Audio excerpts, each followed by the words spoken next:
আসন্ন জাতীয় সংসদ নির্বাচনকে সামনে রেখে এক নতুন জরিপ দিয়েছে বড় রাজনৈতিক বার্তা।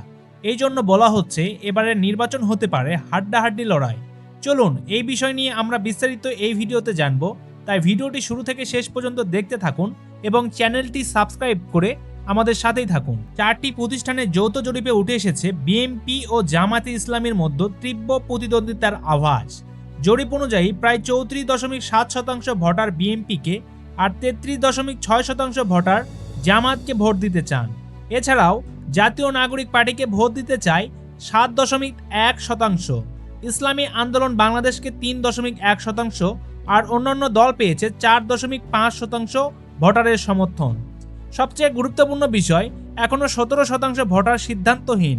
যারা বিএনপিকে ভোট দিতে চান তাদের বড় অংশ মনে করেন বিএনপি রয়েছে রাষ্ট্র পরিচালনার অভিজ্ঞতা ও সক্ষমতা। অন্যদিকে জামায়াত সমর্থকরা গুরুত্ব দিচ্ছেন সততা, কম দুর্নীতিগ্রস্ত ভাবমূর্তি এবং পরিবর্তনের প্রতিশ্রুতিকে।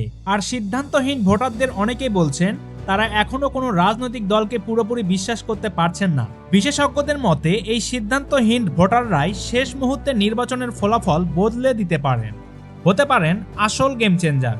সম্মানিত ভিউয়ার্স, এই হাড্ডাহাড্ডি লড়াই শেষ পর্যন্ত কোন দলের জয় নিশ্চিত করবে বলে আপনি মনে করেন? অবশ্যই ভিডিওর নিচে কমেন্টে জানিয়ে যাবেন। ভিডিওটি ভালো লাগলে একটি লাইক দিয়ে সবার সাথে শেয়ার করবেন।